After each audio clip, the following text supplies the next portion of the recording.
Hello and welcome back to Rage Gaming. My name is Hollow and this is of course another set of things you didn't know you could do or interesting things and details in Sunbreak. These details come from the community and interesting finds, but a major amount of them come from you guys in the comments. So a huge thank you for getting involved in this series. But without any further ado, let's begin. Now, in a recent episode, I talked about this sailor here. He, after every few hunts or an occasional update in the timeline, will reward you with a unique item. These items often are references to older games by the portable dev team, which is a nice little nod to previous works of the team, as well as, yeah, the rewards you can actually sell and make some nice zenny from. The thing is, something I didn't realize at the time was there is actually a limited amount, and tied to that, a little reward and achievement for collecting all of them. So even more than just the zenny rewards or whatever of this little interaction with this NPC, it's well worth actually going out of your way to collect all of them. And beyond that, there's another little detail you can learn with when to actually go out and collect these boxes,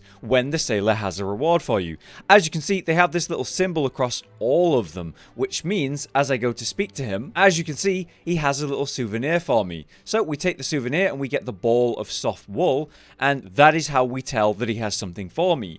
A new fresh supply has come in, and that's shown by these symbols. A really cool little detail, thanks to you guys in the comments for letting me know in multiple ways. Now, another interesting detail comes from a few people actually in the comments. Firstly, from Cadus9001. As you can see, we're looking at the title screen and we have a few NPCs here. As you may have noticed now, things change as you progress the game. We get some nice little different camera angles, which is obviously nice, but different people actually show up in this title screen. And if you're progressing the story right now, unlike me who's obviously completed it all, you actually have a reference to the timeline and what current events are happening in the game. After you actually get to the new hub and speak with the Admiral, that will trigger this scene where we have Fiorain and the Admiral. And after we meet Bahari, he obviously, as we can see here, will show up as well. Thunder Jewel let us know that on top of that, after you've completed most of the follower quests, other people will show up, like Lucica, Jay, Arlo, and as you see at this point in the game where I've actually completed the game, things become a bit random, and they just slam in a bunch of different NPCs every time you log in, so there's always something different to see. There's a bunch of other interesting details to do with the title screen as you're going through your playthrough, if you're still doing that. Like a certain point in the story when things are going a bit wrong and the sky turns purple. Really cool to see subtle details like that. Okay, this next one is to do with the fireworks secret support move of the Palico. I recently in a video talked about how good this is and how you can actually use Fellvine to enhance this specific move, filling up the bar when you use it so you can actually get more uses out of these fireworks, which is obviously really nice. But a detail coming from the comments once again from Reman Chen, who I apparently can't pronounce the name, I'm so sorry, let us know that it's actually related to the amount of health the target actually has. So if you were to use this firework against monsters with a bigger health pool, you're going to get more damage. Afflicted monsters who have a massive health pool, you can do over 1000 damage if you actually manage to land this right on them. Therefore, this explains why people have been using the fireworks specifically against the final boss, because it's going to do massive damage against that massive health pool. There's other details of the fireworks too. Trinar let us know in the comments that if you hit a flying monster with the fireworks, it will actually knock them out of the sky and give you a free knockdown, which is awesome. So fireworks are a little bit slept on. Everyone loves, yes, that little dragonator of the Palico, but bringing the fireworks against specific monsters for specific reasons can be worth doing too. Absolutely something to keep in mind and take advantage of. Next up then, we have a follow-up from a previous one where we looked at some different follower interactions. You guys let me know about some really specific ones that are incredible, such as these two with Gallius and Fugan here from Alex Newgan in the comments. Their reaction to the play possum emote is apparently one to be remembered and enjoyed. I have perished. And Fugan is really upset about it. He's really concerned. Gallius seems to think like I'm a jackass or something. So I guess you can see which one's a bit more intelligent than the other. Apparently another good example is doing the Mew Mew emote, which is the most cursed thing I can make my character do. But for this video, the Mew Mew emote. I am the book. Oh my fucking god. What? Wow. So thanks to Rose and Rot for some little suggestions there for those emotes. But Yoo-hoo in the comments let us know that we should taunt poor old Jay here, the young hunter. Let's see how he reacts to being threatened a little bit. Bro. I mean, is this that threatening? Really? I don't think so. He's a bit dramatic. It's nice to see him so energetic and enthusiastic, but he's still quite young. And then lastly, we have one specific interaction with Utsuchi here. And this is not actually an emote, but something different, where we take our weapons out, walk up to the fella, and I mean, it's kind of messed up, but... Hey, hero! I like your style. It makes me remember our training sessions. But is that all you got? Come on. Let's see what you really got, Ace. Come on. Give me your best shot. There won't be any hard feelings, I promise. Summon all your energy and thrash to the max.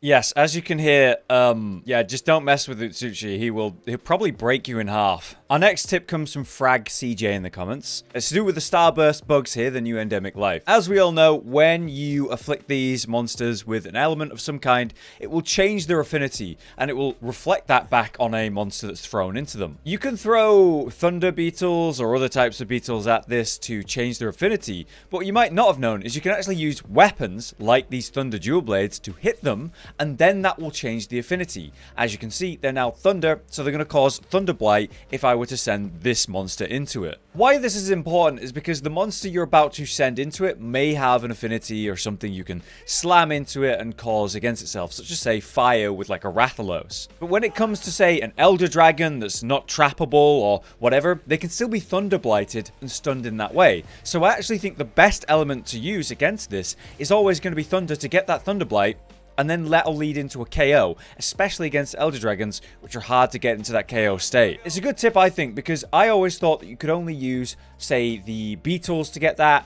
or the monster elements themselves reflecting it back on themselves. Or if you're playing, say, a bowgun, you could use the element ammo against the starburst bugs. I didn't realize you could actually use the element-based melee weapons, and I think that's a really important thing to know. Something I didn't know, and I'm really glad to have learned that in the comments. Thank you. Next, we have a tip from Kevin Kilrain about a secret achievement you might not have actually realized, and honestly, neither did I. So, we can actually speak to the buddy guys here. We have Nagi, the buddy agent, but then we also have his two companions, the palamutes. If you talk to all of the people in the outpost, you'll get a secret achievement. And that actually includes these two palamutes, which, yeah, I didn't realize you could talk to them.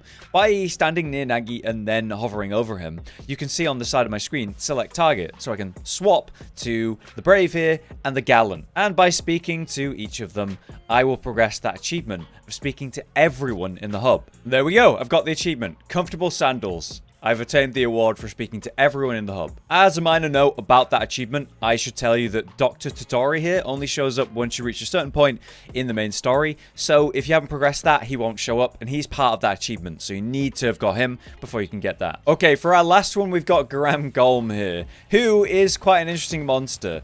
Right now, he's powered up. He's got that fire fist with the blast damage. He's got that water fist with the water damage. And then less obvious than what I just said are his elemental weaknesses. So we can see that he's really not weak to much. Thunder being the best option, but 10 as the weakness level is tiny. However, that's not strictly true. You see, when he's powered up and he's got that water fist, like I said, that is actually now extra weak to thunder. So it's not a 10 weakness at all, but much more enhanced than that. As you can see, I can do some serious damage to that. Hitting at, say, 129 with dual blades is not shabby.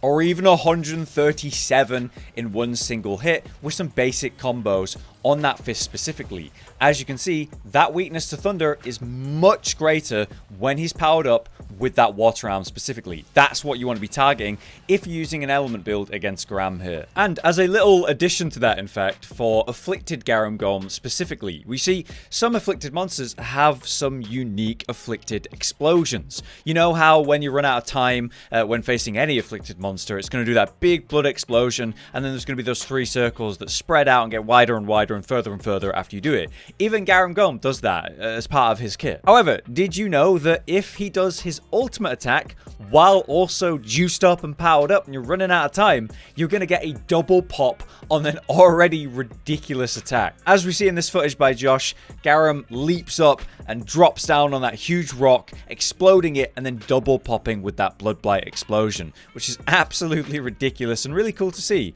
I'm very interested to see what other high-level afflicted monsters can actually do with this stuff, especially in an update where we might get more. But there you have it. That is our set for this Sunbreak things you didn't know or interesting details that we can find in the game. As you've seen in this video, a major amount of these come from you guys in the comments. Series like this could not exist without that sort of communal coming together and saying, did you know this? And not only that, it's really fun for me because I learn a lot and get to make these videos at the same time. So a huge thank you to you guys dropping these things in the comments on these videos. If you have more great suggestions for the series, then please do continue to drop them in the comments. You might just get a shout out and maybe it'll make it into a video. For now though, I've been Hollow, you've been you. Thank you very much for watching. We'll see you next time. Josh, Cotton, and Hollow with the videos, dropping the humor like a hammer on your tippy toes, bringing entertainment on a daily arrangement to take our insanity and turn it into entertainment. Yes, I said entertainment twice, to reiterate that it is nice to look into your faces on a mostly daily basis when you let us in your homes to make the whole world a stage. Goodbye.